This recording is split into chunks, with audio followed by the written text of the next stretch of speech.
What is up, guys? Welcome back to the Rip City Rundown podcast. We took a week off last week, cut us some slack. Birthday weekend for me, Happy and birthday. really not. Hey, Wait, birthday yours weekend for you too. as well, Cody. Let's not act like it was just me And Steve. and Steve. Steve, if you're listening, happy birthday to you. But yeah, we're back. We've actually got a kind of interesting topic to talk about, and it's let's be honest, guys.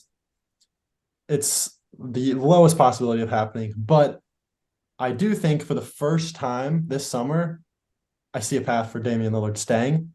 And we're going to talk about Joel Embiid and the whole situation in Philadelphia and how that affects the Blazers.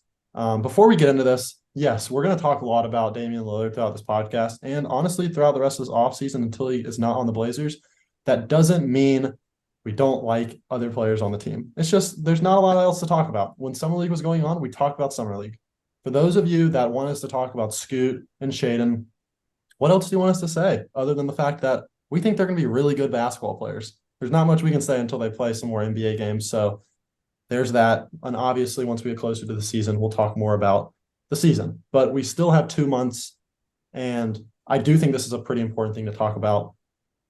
Do you guys even know what's going on with Joel? The whole Harden things, I Yeah. think it's serious. I saw an Yeah. Instagram post. It was Harden quoting his GM that he's a liar, basically a scumbag, and that he never wants to play for that organization again. And that could shed some light that Philly is not that promise of a place to play, and it could drive some players out.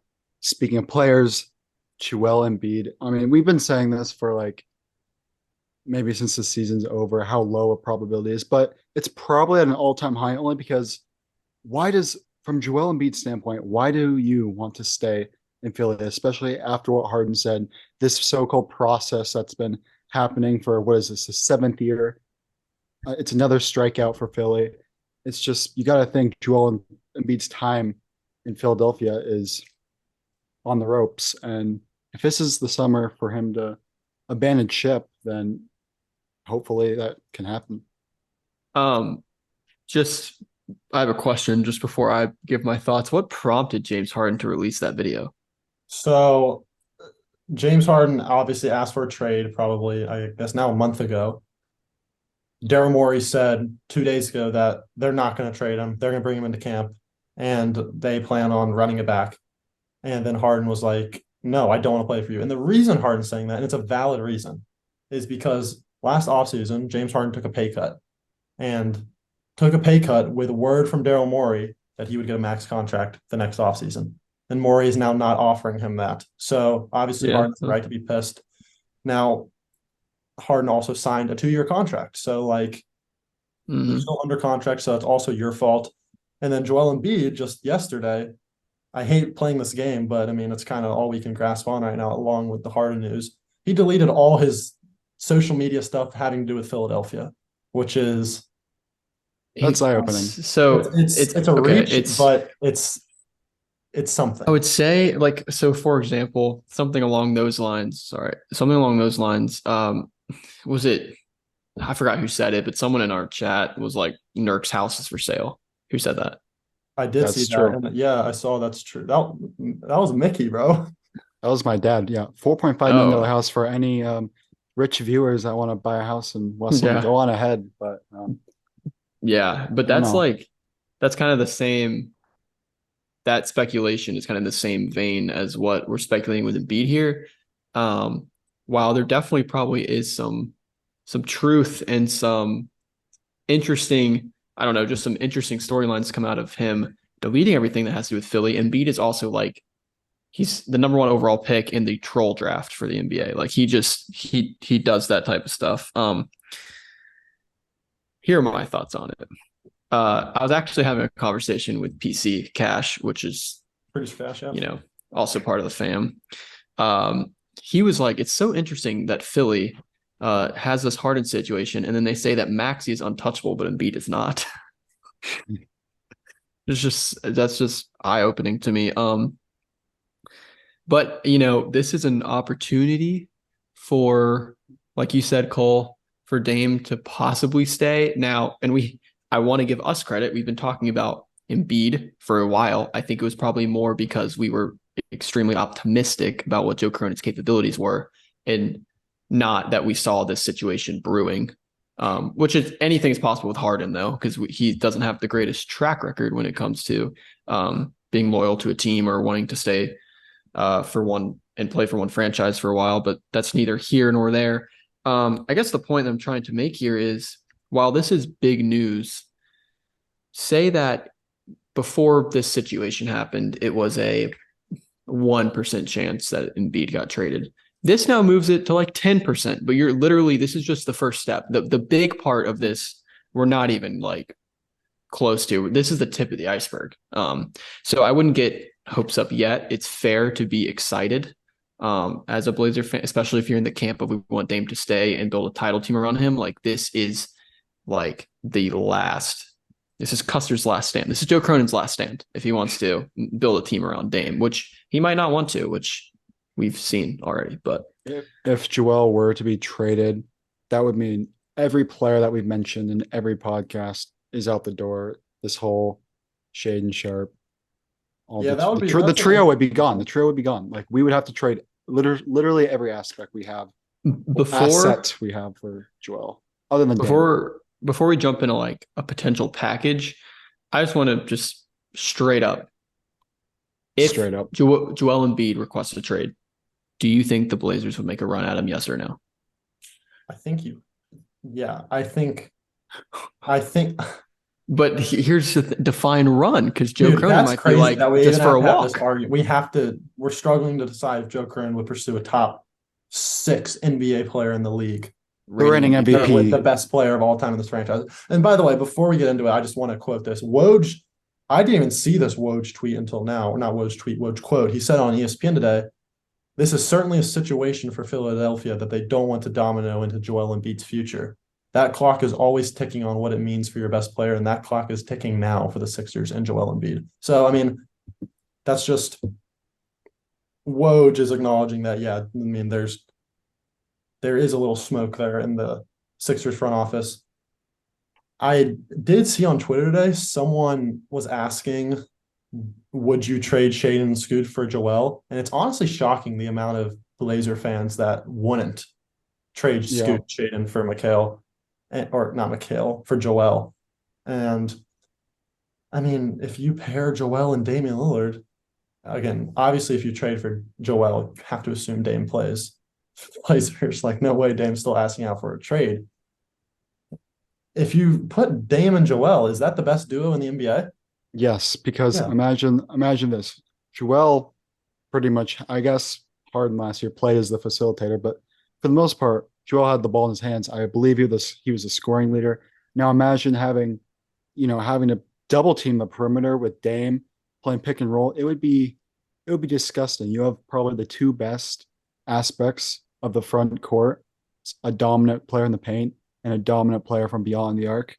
Pairing that together would just be unmatchable. And obviously Joel is one of the best defensive players in the league as well. So we would have that. And we would have everything we want. And also from Philly's standpoint, like that's the best package. We have the best package by far. Yeah, I was going to say that. How does Philly proceed from here? Tensions are high. This process, like I just said when I was talking 2 minutes ago, hasn't worked for 7 years.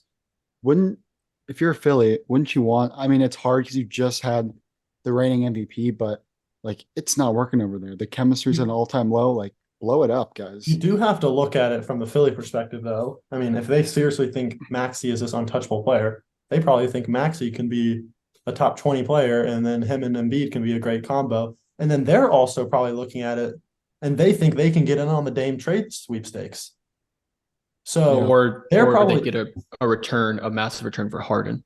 I mean, you're thinking like Daryl Morey, or they think they just win this Harden standoff and Harden comes back and plays and they run it back. Like Daryl Morey, which is also stupid because they're not winning ish with that. Daryl Morey is not a GM that blows things up. He's the one that has done the most wild things ever. He's the one that traded for Chris Paul in Houston. He then traded Chris Paul for Russell Westbrook. Then he traded Capella and went completely small. And he traded for Harden in Like he's an aspiring like big move GM. He's honestly what we like. He does what a lot of fan bases want. He makes the big swings. Now, once you make so many big swings, at some point you got to stop taking the swings because clearly they aren't working. Right. You're right. But he's not. I just unless Joel Embiid goes and asks for a trade and says Which I will not that's be playing unless you trade me, then I think that they're gonna keep trying to build around Joel because obviously they're not. It's just I like mean, Joe obviously. Cronin. Yeah, Joe Cronin wasn't gonna be the one to trade Dame, even though he may have deep down wanted to do a rebuild. He wasn't gonna trade Dame. So again, it's up to Joel. And again, we've seen trade requests not even happen after they go through. We could possibly see it with Dame here. So yeah, like you said, if it was 0.1%, it's I don't want to even say it's 10%. It's like 5% now. But you Yeah. know, Well, you the thing that smoke. Portland has Smoke going, is good. yeah, the thing that Portland has going for is um, they have the best package. Now, like you said, Morey is not going to just willy-nilly trade Joel Embiid. No one would do that. People have been clamoring for the Blazers to trade Dame for 10 years, and we didn't do it, you know? So it's the same situation. And like you said, it's only going to happen if Embiid asks for a trade. The player has all the power, just like how Harden just requested. Harden's obviously probably a little different. I feel like Philly would have to honor Joel Embiid's requests so they don't look like such a dumpster fire of an organization. Um, but yeah, I mean, if they think Maxey is this great player, they internally think they can keep it together at least. You'd have to sell that to Embiid. The question is, does Embiid think him and Maxey can win? He clearly won in Harden. Harden, it clearly doesn't work because He also I don't called know. out Harden in the playoffs last year. So Yeah, again, and Embiid hasn't Embiid's been such a special in the confusing playoffs. character. Like, who knows what he wants? Yeah, and Embiid's hasn't been totally special in the playoffs, but I mean, he wants to win, and I'm not advocating for Portland as the win now destination. Obviously, I'm just saying that Philly is, to me at least, the East has. I mean, if Dame goes to Miami here, I mean, Philly's like at best the fourth best team in the conference, behind Yep. Milwaukee, Boston, and Miami. Yep. And then you have a disgruntled Harden, and you're relying on a small guard in Maxey, who is good. I mean, I think Ant's better, but we don't have to argue that right now. So yeah, I mean, if Embiid wants to win, I think he has to be like, do I want to stay, send Dame to Miami and go down in the pecking order, or do I just team up with Dame in Portland? I mean, that's what I would think about. I don't know. Yeah, From Joel's perspective, what other, I guess, destinations would you want to land? Because it's not like, unless we're Guarantee excluding you, super teams, we're well, excluding, the you know, Lakers are going to be in there. Promise. They won't get him, but of course, you look, get the Lakers Joel are interested in Embiid. Joel Embiid. Well, so is every other team. It will I feel not like just be. Portland's the perfect team. I don't Yeah, know. it will not be Joel Embiid Well, I requesting, hope so. and I want to go play for Portland. That won't be the case. No, Sure, he he's might not be going on to a name a list of team. 6 teams if he does make a list, but he might just request a trade and say, "Send me wherever." But the reason that I think Portland has a great chance is obviously because of the package. The front office, if they realize they do have to trade Joel, they will look for Portland first. Because I can't think of another team that's got. Because obviously, if you're doing this, you're trading Scoot. That's just reality. Now, if you Dude, can I saw packages today that didn't include Scoot, and it was the Simon Sharp route. well, maybe look, if there could be a scenario you have to trade all 3 guards, and that's a question we can discuss. Would you do that? But you're guaranteed to Yeah, trade 2 of but the guards. Let's not undervalue Joel Embiid. This is the MVP. Exactly. We would Like, have to get rid of everything we have. Like, it let's would be be honest. I Like, agree. disgusting. you're not trading Jeremy because he can't. You might not trade Nurk because who knows, you might be in a negative asset, but you probably would because you're bringing in a center. You're But I mean, you're probably starting lineup next throwing him year in. you'd probably be Dame, Matisse, Jeremy, Embiid, and throw in like I do think you can keep a guard, but you have to remember also Portland doesn't have any first round picks right now because dumb guy Neil Olshey decided to protect them for Larry Nance through 2028. So Careful, we're almost having ripped the our same trade ads. conversations that we were having back in May, but now they're just Dude, even more unrealistic. the crazy thing about Neil Olshey is him having those horrible signings in 2016 might not even be a top 3 worst choice he made. That's how bad he was. Yep. That's the way you put it, though. That was actually just so eye opening. We protected, or we whatever you said for Larry Nance. That's just That is sickening. And on top that of is sickening. think about it, there's so many steps you have to go through for this to be realistic. First, like I guess first and foremost, it has to be and starts with Embiid asking for a trade. Then it's Dame still wanting to stay, which I think is a likely thing. Which Get that's Embiid. I'm not Just that worried it's about it's that. just something we have to go through. Dame wants to stay, and then you have to figure out if you have the assets or figure out the right trade. What's the value? And then beyond all this, you got a guy that hasn't made. You got Joe Cronin. Like, does Joe Cronin want to make the move? You got to think he would, if that was the case. But we're also like, do you want to be a top 4 seed guaranteed in the West with a good shot at competing for a championship, or would you rather have one of the best young cores in the league and run that route? I mean, it's kind of what we've been talking about this whole time. In my head, all I'm thinking of is just if we got Embiid, the next 5 years just being like Dame Embiid versus Murray Jokic in conference finals. Oh my gosh. That would Dude, That's the oh thing, my though. gosh, That's if the we trade thing. for Embiid, just the turnaround and just my how about from just motivation to root for the Blazers hard because yeah. like again, we want to tank next year in this scenario. Like, How about just Embiid's perspective? Like he's at a point in his career where he's honestly has something to prove. Like, okay, he's MVP, actually, yeah. but like accolades wise, in terms of success when it comes to championship, let's be honest, I hate to say it, but he's been a disappointment. Mhm. And linking up with one of the best playoff performers in the league, I don't know, it might boost his morale. And I think Dame will make Embiid a better player if they were to play together. Because Embiid has some problems, you know. Yeah, I mean, Embiid's never made it past the second round, and he's played Yeah. with 3. He's played with Jimmy Butler. He's played with Ben Simmons when he was an All-Star. He's played with James Harden. He's played with apparently best Dude. young guard in NBA history, Tyrese Maxey. Like, Dude, you know who's throwing an absolute wrench in Philly's plans is that horrible contract that Tobias Harris has. yeah, that's a tough one. But interesting you bring up Joel Embiid's perspective because I feel like people don't think about that a lot. Like we think about it from the Blazer perspective and the Sixers. We think about it like organizationally, we don't think about it like player wise. And I don't know if I'm Embiid, and you're right, Cody. He wants to win just as every other player, but he does have added pressure, fair or unfair, because he is a league MVP, because he's one of the best big men of this generation. And you're just going to have, you know, the bar is higher for you from the media, from fans, and the way you're perceived. You're just going to have to do more. And after Jokic just winning too. Exactly. So, yeah, I mean, right now, Jokic has solidified himself as the best center, arguably best player in the league. And even though Embiid won MVP, which is crazy. So if I'm Embiid, the way I would look at the league is this: the West is deeper, but it's more winnable.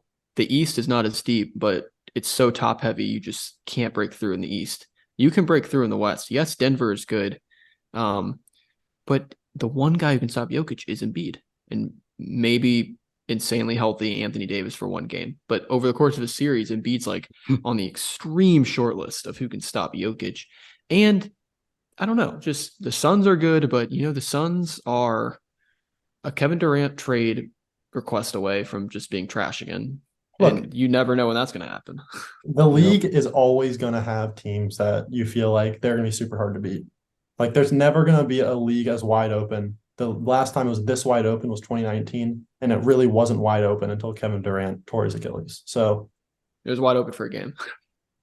If you have the opportunity to pair your best player in franchise history with a league MVP, you have to take the chance. Honestly, I would say no matter the cost, unless they're literally I'm more in that boat. Every if you also want to look at it from that was Joel's perspective, but from Dame's perspective, you're at this point where you only have 3 maybe good years left, maybe more, maybe less, whatever. You've proved that you are a sensational player, but you've just been playing with an awful team your whole career, and this is your opportunity to, first of all, also just stay loyal. Like, sure, there's going to another team to try to win a championship, which is what he wants, but let's be honest, I think he'd rather win a championship in Portland than any other city. So if you can bring in a player like Joel and stay in Portland and have another shot at winning a shot of winning a championship in your career, I think from Dame's perspective, that works as well. Yeah, and I feel like I've been on the side of the fence that's been advocating for the youth movement more just to keep the morale. Would I rather Joe Cronin choose a win now with Dame route? Of course, because Dame's my favorite probably athlete of all time. But I've been advocating for the go young youth movement. But now, if I'm like you, Cole, I think no matter the cost, you got to go no matter the cost. And I saw on Twitter today, and this is just funny to me. They were like, some good popular Twitter account that is well respected was like, this could be like the perfect like pick and roll partnership, the one of the best bigs that Dame could play with. And the comments are like, Embiid's not good in the pick and roll, yada yada yada. I'm like, guys, it's Joel Embiid. Like, Dude, I don't care how bad I don't care. I don't care how bad he's been in the playoffs.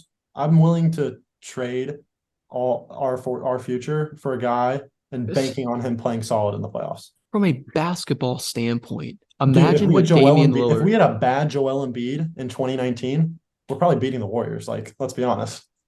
A bad Joel Embiid is still 25-10. Yeah. Imagine what Damian Lillard does in the postseason of his career and the amount of attention he had. Double teams, traps, hard hedges, just blitzes. And now you give probably one of the most gifted players on his team and put him on the block. We're fantasizing. You can't double Dame and Embiid at the same time.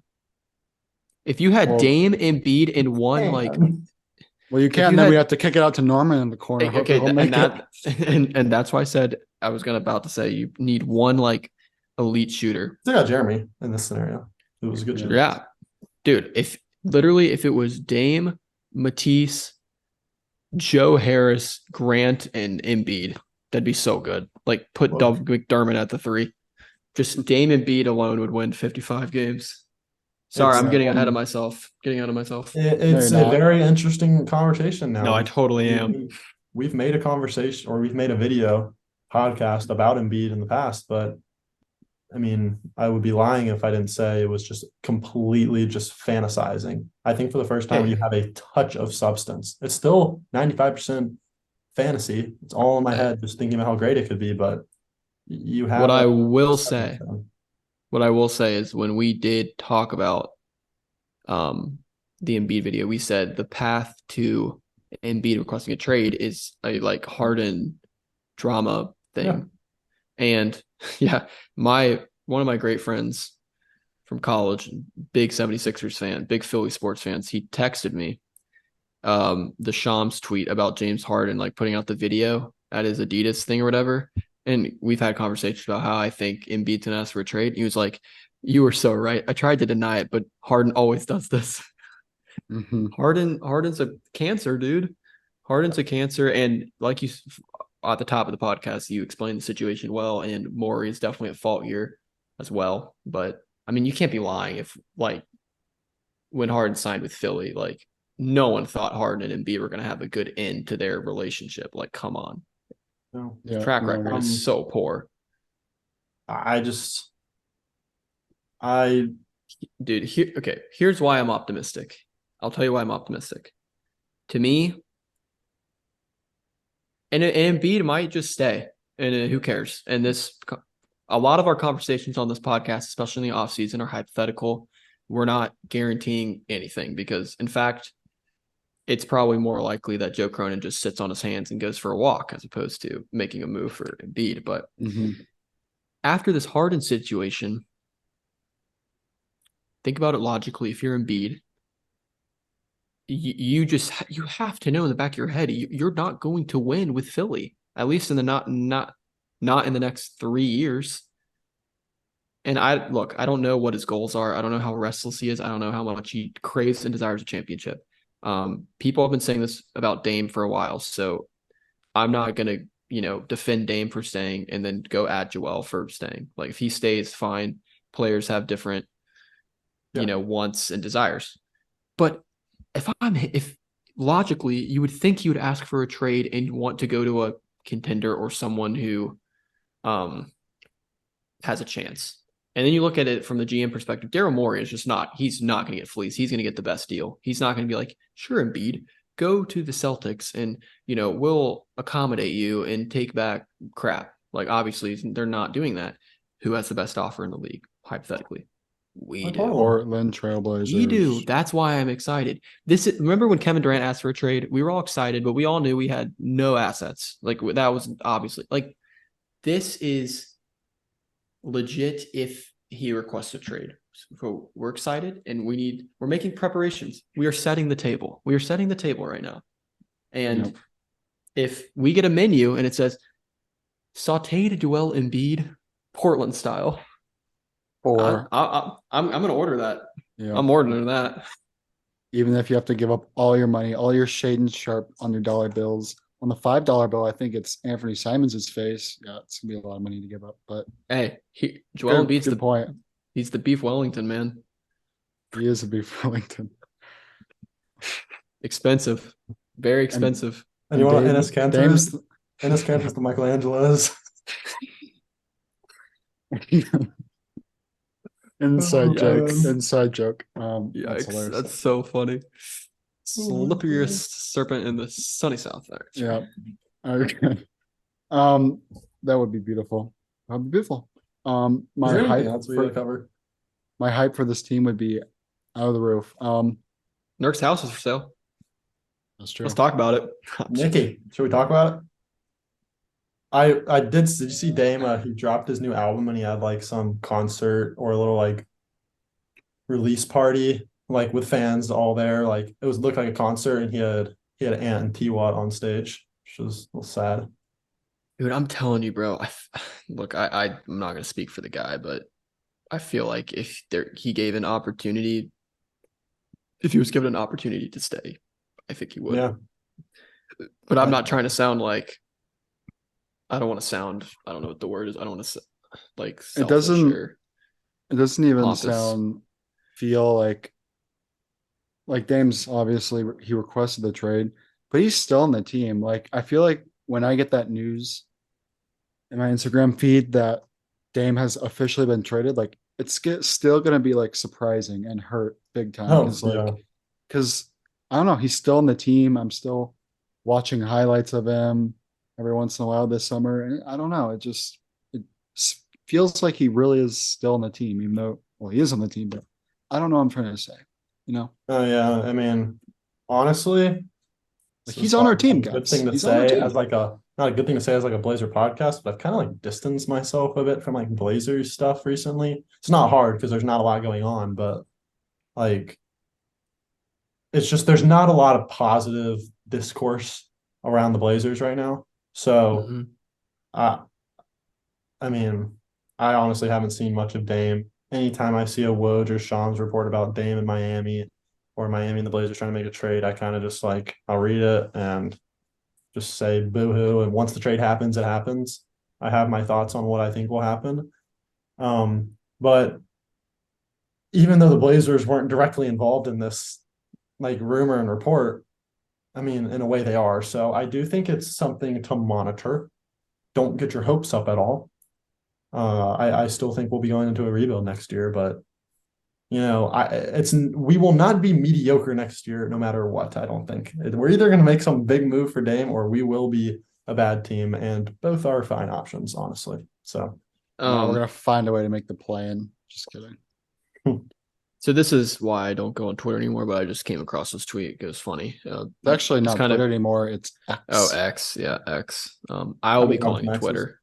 I will be calling it Twitter. So what? Your buddy's gonna get sued. Okay.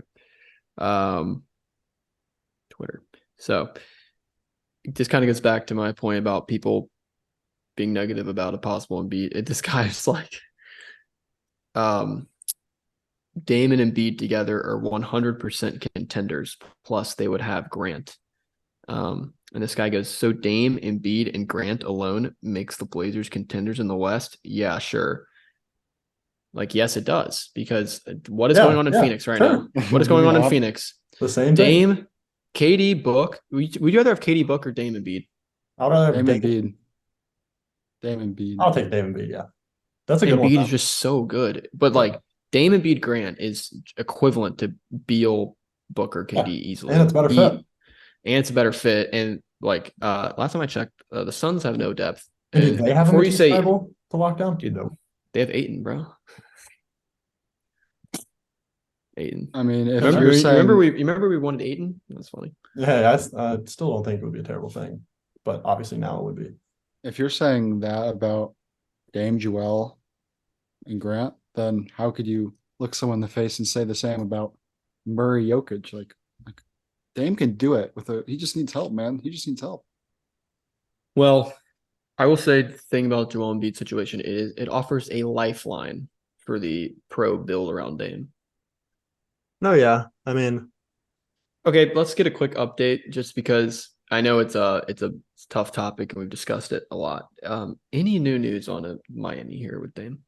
all I saw is the Blazers are not talking to Miami at all. And that was like 3 days ago. So Beautiful. Joe Cronin won't be budging. God, Joe Cronin, you are the best GM in the league. I love you. Hey, when you guys are coming this Christmas, we're gonna be seeing Dame play for the Blazers.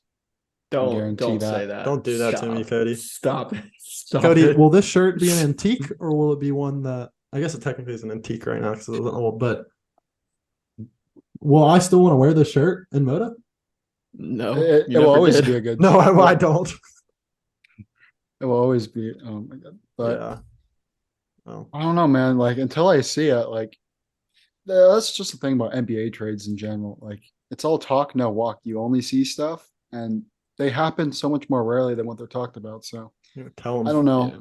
I really hope Dame stays. And deep down, I really do feel like a lot of him does want to stay in Portland. Like I really genuinely think that. Oh no, yeah. I agree. It's just he's got to have a reason. Like Joe Cronin, give him one reason to stay. I do think he Yeah, wants but to. that's an incredible reason. That's a great. Like in my opinion, I don't know the relationship between Dame and Joe Cronin right now. It sounded like it was fractured slightly on draft night and just the lack of communication there and going back on what you said to Dame and promised. So it's probably a little fractured right now, but that is just a great way to amend things. Be like, listen, Dame, we have a once in a year career chance to put a top 5 NBA player around you. Do you want to stay and we go get Joel Embiid? Dude, and Are honestly, you on? if you trade for Embiid, I think that's a he's better better than Jimmy team Butler. than like Dame on the Blazers with Embiid is better, I think, than Dame on the Heat with Jimmy and Bam. And I'm saying think that. Slow, I believe- it's tight, Are dude. you Jimmy's taking a taking dog. Dame, Jimmy, Bam, or are you taking Dame, Embiid, Jeremy? It's close because there's probably recency bias because Jimmy was so good this past year. In the And Jimmy's a playoffs. 94 in 2K. If you want to see some 2K TikToks, go No, check Cole. TikTok. He's a 95. Oh, 95. Talk about overrated. That's it. Okay, so well- you're taking Dame and Embiid there. I Here think I am. here come the Miami fans flocking in the comments. Come on. We want flock. we got Flock. one comment. We got one comment last podcast. That just made me want to cry. Guys, comment anything. I Comment will say, and thank you to those that have been listening on Spotify. Despite the YouTube numbers being bad, we're seeing all-time Spotify numbers right now. I'm just saying. Yeah. So, Shout out Spotify. Shout out people on Spotify. is there anything else you want to do? I know we wanted to keep this one kind of short because there isn't much else to talk about other than this, and I do want to still keep it short. So, any closing remarks? Not for me. Just Dame or Joe Cronin. Grow some. You know what? Like pull the trigger, bro. That's all I gotta say. It starts with Joel. It does, but that just has to happen. Like that's just a thing where if it happens, then if it doesn't happen, then every other door is shut. Like that one just has to happen. Yep. Joe needs to start taking some BP, some batting practice, so he doesn't strike out. Yeah, he better. We've used so many There you baseball go. analogies here. There you go. Hey, we want to keep going right now, it's the bottom of the ninth, and Joe Cronin just got no hit, but he's got a pinch hitter who's lifetime 4 for 6 off this pitcher, and he just needs to swing. Joe Cronin, He swings, he's hitting a the homer. ump called a pitch clock violation, and Joe Cronin somehow drew a walk. The question is, can he bring him home? Yeah, literally. My closing remarks, I'm very excited, but I'm not gonna really be committed to this thought until I see a trade request from Embiid. I do want As to of now, say to it's- those that want us to talk about Scoot and Shane and all them, coming up in the next couple of weeks, I do plan once I'm, we have our personal lives, once I'm kind of back into a rhythm and just life. I do want to start dropping some content on some guys that are actually on the team right now. So Yeah. be on the lookout for that. If that's what you want, just stay tuned for it. So just wanted to let you guys know about that. Yep. Sweet. Is that it? All right. Thank you guys I'm for good. listening. Like I said, be on the lookout for some more content in the future as the season gets closer and closer. And let us know if you would rather have Joel Embiid or Scoot Henderson and Shane Sharp. I'd love to see the answers in the comment. Peace out.